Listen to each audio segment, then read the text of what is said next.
Supreme court में फौजी अदालतों में सिविलियंस के ट्रायल से मुताल्लिक केस की समाअत जारी है और 6 रुकनी बेंच के सामने सवाल यह है कि इस केस को सुनने के लिए 9 रुकनी लार्जर बेंच बनेगा या 6 रुकनी बेंच ही केस सुनेगा। आज जस्टिस अमीनुद्दीन खान की सरबराही में 6 रुकनी लार्जर बेंच ने मरकजी दरख्वास्त गुजारों के एतराज़ के बाद बेंच की तश्कील का मामला एक बार फिर प्रैक्टिस एंड प्रोसीजर कमेटी को भिजवा दिया है। 6 रुकनी बेंच में justice Mohammad Ali Mazhar, justice Hasan Azhar Rizvi, justice Shahid Waheed, justice Musarrat Hilali और जस्टिस इरफान सादत खान शामिल हैं। आज की समाअत में अटॉर्नी जनरल मसूद उस्मान अवान ने अदालत को बताया कि 20 अफराद ईद से पहले सजाएं काट कर घर जा चुके हैं। रिहाई पाने वालों की तफसील जमा करा दी है। जैसे मोहम्मद अली मजहर ने सवाल किया कि क्या रिहा होने वाले मुल्जिमान के खिलाफ अब कोई केस नहीं है। इस दौरान दरख्वास्त गुजार वकील एतजाज एहसन ने अपनी नशिस्त पर खड़े होकर कहा कि इन मुल्जिमान को सजा याफ्ता करके घर भेज दिया गया है। एक बच्चे को ट्रायल किए बगैर सजा याफ्ता किया गया, वो अब छुपता फिर रहा है। ये जो कुछ भी हुआ है बड़ा बेतरतीब सा हुआ है। अटॉर्नी जनरल की जो परफेक्शन होती है वो इस केस में नजर नहीं आई। इस पर जस्टिस अमीनुद्दीन ने पूछा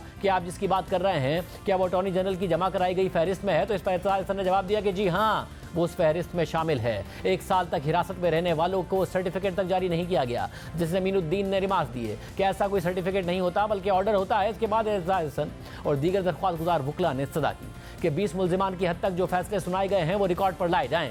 जस्टिस हसन अजहर रिजवी ने सवाल किया कि जिन 20 अफराद को सजा काटने के बाद रिहाई मिली क्या उनके फैसले अदालती रिकॉर्ड का हिस्सा हैं। जस्टिस मुसर्रत हिलाली ने भी रिमार्क्स दिए कि फौजी अदालत के फैसले अदालती रिकॉर्ड पर लाएं। जस्टिस शाहिद वहीद ने रिमार्क्स में कहा कि फौजी अदालत के फैसले से मालूम होगा कि ट्रायल में क्या तरीकाकार अपनाया गया। जबकि जस्टिस मोहम्मद अली मजहर ने रिमार्क्स दिए कि हम देखना चाहते हैं कि मर्जी के वकील की सहूलत दी गई या नहीं। जस्टिस अमीनुद्दीन खान ने रिमार्क्स दिए कि हमने फौजी अदालतों के फैसले को सुप्रीम कोर्ट के हतमी फैसले से मशरूत कर रखा है।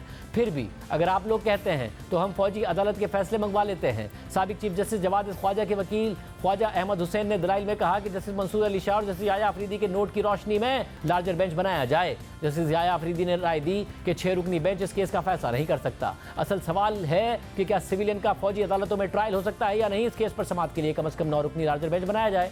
जस्टिस मोहम्मद अली मजहर ने इस पर रिमार्क दिए कि जस्टिस याया अफरीदी की राय को जुडिशल ऑर्डर करार नहीं दिया जा सकता। ख्वाजा अहमद हुसैन ने कहा कि कमेटी ने 6 जजेस का बेंच कैसे बनाया, इसके मीटिंग मिनट्स रिकॉर्ड पर नहीं है। इस पर जस्टिस मुसर्रत हिलाली ने कहा कि अगर आपको इस बेंच पर एतराज़ है तो हम उठकर चले जाते हैं। ख्वाजा अहमद हुसैन ने सवाल किया कि मिलिट्री कोर्ट्स में सिविलियंस का ट्रायल कैसे हो सकता है। इस पर FB अली केस का दोबारा जायजा लेना चाहिए। जिसमें मुसर्रत हिलाली ने सवाल किया कि क्या FB अली केस हमारे सामने चैलेंज हुआ है। दरख्वास्त गुजार वकील सलमान अकरवाजा ने कहा कि रावलपिंडी बार एसोसिएशन केस का फैसला 7 रुकनी बेंच का था। इस केस को कम से कम 8 रुकनी बेंच को सुनना चाहिए। जस्टिस मोहम्मद अली मजहर ने इस पर रिमार्क दिए कि हाई कोर्ट में अगर जजेस का फैसला बराबरी के तनासुब से आए तो मामला रेफरी जज को जाता है। यहाँ इस केस में ऐसा नहीं हो सकता। अटॉर्नी जनरल मसूद उस्मान अवान ने कहा कि रावलपिंडी बार एसोसिएशन केस का फैसला फुल कोर्ट का था। जस्टिस इरफान सादत खान ने रिमार्क दिए कि रावलपिंडी बार एसोसिएशन का फैसला 7 जजेस का अक्सरियती फैसला था। फर्ज करें कि 9 रुकनी बेंच बन गया और 6 जजेस का अक्सरियती फैसला आ गया तो फिर क्या होगा। जस्टिस शाहिद वहीद ने सवाल किया कि अगर इंट्रा कोर्ट अपील में 4 जजेस अक्सरियती बुनियाद पर मरकजी दरख्वास्तों का फैसला बरकरार रखते हैं तो फिर क्या होगा।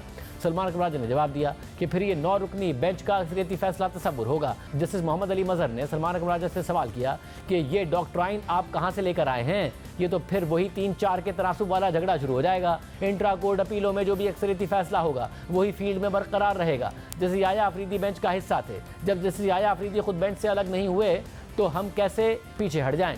जस्टिस शाहिद वहीद ने सवाल किया कि अगर प्रैक्टिस एंड प्रोसीजर कमेटी फिर फैसला करे कि यही 6 रुकनी बेंच अपीलें सुनेगा तो फिर क्या होगा। सलमान अकरवाजा ने कहा कि फिर हम इस बेंच को तस्लीम कर लेंगे। जस्टिस शाहिद वहीद ने रिमार्क दिए कि अगर फैसला 3-3 के तनासुब से आया तो मरकजी दरख्वास्तों का फैसला बरकरार रहेगा।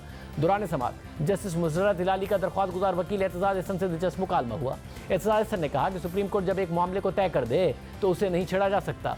शेर को अपनी ताकत का अंदाज़ा नहीं होता। जस्टिस मुसर्रत हिलाली ने इस पर रिमार्क दिए कि हमें अपनी ताकत का मुकम्मल इदराक है बैरिस्टर साहब। दौरान समाअत सियासी तज्ज़ियाकार हफीजुल्लाह नियाज़ी जज्बाती हो गए और कहा कि मेरा बेटा हस्सान नियाज़ी लापता है, मेरी इससे मुलाकात नहीं हो रही है। हफीजुल्लाह नियाज़ी ने अदालत के सामने हाथ जोड़ दिए और कहा कि मुझे रात को नींद नहीं आती है, मेरी बेटे से मुलाकात नहीं कराई जा रही। अदालत ने इस पर अटॉर्नी जनरल को हस्सान नियाज़ी के बारे में तफसीलात मालूम करके आगाह करने की हिदायत कर दी। इसके बाद अदालत ने केस वापस प्रैक्टिस एंड प्रोसीजर कमेटी को भेजते हुए समाअत मुलतवी कर दी।